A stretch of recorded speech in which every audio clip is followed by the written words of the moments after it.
देश में जीएसटी को लेकर के भारत सरकार द्वारा एक अहम निर्णय लिया गया है और उस निर्णय के बाद बिहार भारतीय जनता पार्टी के प्रदेश उपाध्यक्ष हमारे साथ हैं, बात करेंगे और समझेंगे जीएसटी राहत भरी हो गई। देखिए, स्वाभाविक है कि जीएसटी ने पूरे देश में जो टैक्सेशन का जो मॉडल था या कराधान की जो पूरी प्रक्रिया थी उसको बदलने के लिए एक प्रकार से कह सकते हैं कि वो एक शानदार कदम था भारत सरकार का, और पूरे देश की अर्थव्यवस्था को पारदर्शी बनाने के लिए, एक प्रकार से एकीकृत बनाने के लिए पूरी कराधान की प्रक्रिया को जीएसटी सुधारों ने उस दिशा में बहुत सकारात्मक कदम इस देश को दिया है। आज जब हमने स्लैब्स को 56वीं जीएसटी के काउंसिल की बैठक में ऐसी सभी वस्तुएं जिनका उपयोग एक सामान्य व्यक्ति अपने जीवन में करता है और जो व्यापार जगत से जुड़े हुए लोग हैं, उनकी जो पूरी प्रक्रिया है उस प्रोसेस को चलाने का, उसको हम लोगों ने एक प्रकार से सुलझाने का और कम करने का प्रक्रिया हम लोगों ने इसके माध्यम से किया है। आज देश भर में व्यापार करना आसान हुआ है। टैक्स के फाइलिंग्स को एक प्रकार से हमने बहुत एकीकृत बनाया और सरल बनाया है, और अब जब 56वीं बैठक के बाद अनेकानेक वस्तुओं को हम लोगों ने कम स्लैब में लाकर देश के सामान्य लोगों को राहत देने का काम किया है। इस नाते पूरे देश भर में भारतीय जनता पार्टी ने एक प्रकार से देश के प्रधानमंत्री जी को, देश के वित्त मंत्री जी को और जीएसटी काउंसिल के जो अध्यक्ष हैं बिहार के वित्त मंत्री सम्राट चौधरी जी को, उनको धन्यवाद देने के लिए हम लोगों ने पूरे देश भर में इस प्रेस वार्ता का आयोजन किया है। आप देखेंगे कि इन सुधारों के माध्यम से बिहार को विगत 8 वर्षों में लगभग 14 लाख करोड़ रुपए का फ़ायदा मिला है, और जिस रेशियो से बिहार में टैक्स के प्रोसेस को हम लोगों ने कलेक्शन के दृष्टिकोण को आत्मसात करते हुए पूरे बिहार भर से टैक्स के रेवेन्यूज़ को हम लोगों ने बढ़ाया है, उसी प्रकार से बिहार में केंद्र सरकार ने जो सहायताएं भेजी हैं उसके माध्यम से बिहार अभी पूरे देश भर में तीसरे नंबर की ऐसी अर्थव्यवस्था बनी है बिहार, जो सबसे तेज़ गति से प्रगति कर रहा है।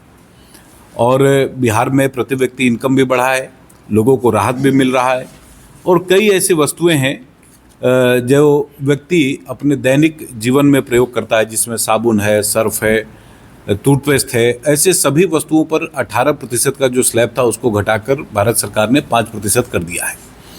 उसी प्रकार से जो डेयरी प्रोडक्ट्स हैं उनमें भी 18-12% का स्लैब हुआ करता था, उनको भी 5% पे लाने का काम किया है। आजकल बिहार भर में महिलाओं के अंदर एक बड़ी चेतना आई है, और जो पूरे भारत की अर्थव्यवस्था है उसमें उनकी भूमिका बहुत तेज़ गति से बढ़ी है। तो उनके लिए जो उपयोग की जो वस्तुएं हैं उनमें भी जो टैक्स के जो स्लैब पहले 18% 12% पर होते थे, उनको भी भारत सरकार ने 5% पर लाया है। हमारा मूल लक्ष्य भारत में हर व्यक्ति शिक्षित हो। ये अटल जी के सरकार के समय से ही जब साक्षरता अभियान हम लोगों ने लिया था, उसी समय से ये हमारे ध्यान में था कि भारत में जो शिक्षा से जुड़े हुए जो वस्तुएं हैं उनका स्लैब रेट बहुत कम होना चाहिए या नहीं होना चाहिए।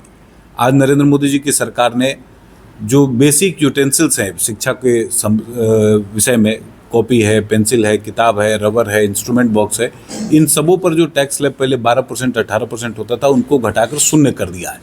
इसका मतलब ये है कि जो शिक्षा में जो उपयोग होने वाले जो वस्तुएं हैं आज के बाद 3 सितंबर के बाद से वो पूरे देश भर में पूरी तरीके से टैक्स फ्री हो जाएंगी। तो जो सामान्य समाज के जो लोग हैं उनको इसका पूरा लाभ मिलेगा। कृषि के जो उपकरण हैं जिनका उपयोग, बिहार एक एग्रीकल्चर बेस्ड स्टेट है और कृषि आधारित राज्य है, तो कृषि उपकरणों का भी एक प्रकार से टैक्स स्लैब भारत सरकार ने रिवाइज किया है और 18% से उनको 5% पर लाने का काम सरकार ने किया है। समाज का ऐसा तबका जो भारत सरकार को, देश को चलाने के लिए टैक्स देता है, उनके लिए भी हम लोगों ने इसमें राहत देने की कोशिश की है। और कई ऐसे वस्तुएं थी, विशेष करके ऑटो के सेक्टर में, जिनका टैक्स स्लैब पहले 48% और 28% के आसपास होता था, उनको हम लोगों ने घटाकर 40% और 18% पर लाने का काम किया है। तो समाज के हर वर्ग को जीएसटी के माध्यम से सरकार ने राहत देने की कोशिश की है और इसका फ़ायदा पूरे देश को मिलेगा।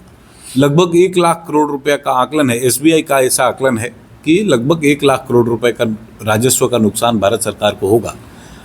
तो हमारा मानना यह है कि अगर 1 लाख करोड़ का राजस्व का नुकसान भारत सरकार को होता है, लेकिन 1 लाख करोड़ रुपए का फायदा देश के सामान्य लोगों को होगा, तो ये हमारे लिए विशिष्ट उपलब्धियों में से एक है। और पूरे देश भर में जन जागरूकता को फैलाने के लिए, सामान्य लोगों को ये विषय संज्ञान में लाने के लिए हम लोगों ने इस प्रेस वार्ता का आयोजन यहाँ पर किया था। आप सर, सबसे बड़ी बात यह है कि पूरे देश में बिहार पिछड़ा प्रदेश के रूप में देखा जा रहा था। आपने बिहार को आर्थिक पैकेज और बिहार को विकसित करने की बात की थी। जीएसटी पूरे देश में लागू था, अछूता नहीं था बिहार। इसको नहीं माना जाए कि चुनावी वर्ष में इस तरह का फायदा बिहार के लोगों को? नहीं, इससे जो बिहार चुनाव तो बिहार में, ये फायदा तो पूरे देश के लोगों को मिलना है। इसमें बिहार का विषय कहाँ से आ गया? बिहार के चुनाव को देखते हुए निर्णय नहीं लिया गया। साल में जीएसटी काउंसिल की बैठक एक ही बार होती है। जब बैठक का समय आएगा उसी समय पर वो निर्णय लिया जा सकता है। तो बैठक हुई है 3 सितंबर को, उस दिन ये निर्णय लिया गया है। उसका बिहार चुनाव से क्या संबंध है? बिहार चुनाव को देखते हुए जिस तरह से कह सकते हैं कि जीएसटी का मामला जो लगातार विपक्षी पार्टियां उठा रही हैं, उसको साफ करते हुए भारतीय जनता पार्टी के प्रदेश उपाध्यक्ष ने साफ तौर पर कहा कि पूरे देश के सभी राज्यों में जिस तरह से जीएसटी का लोड बढ़ रहा था, खासकर आम उपभोक्ताओं की आम जरूरत की चीज़ों के लिए, उसमें जिस तरह से जीएसटी कम किया गया है, आने वाले समय में इसका और लाभ आम लोगों को मिलना प्रारंभ हो जाएगा। बबलू उपाध्याय, न्यूज़ 24, बक्सर, बिहार।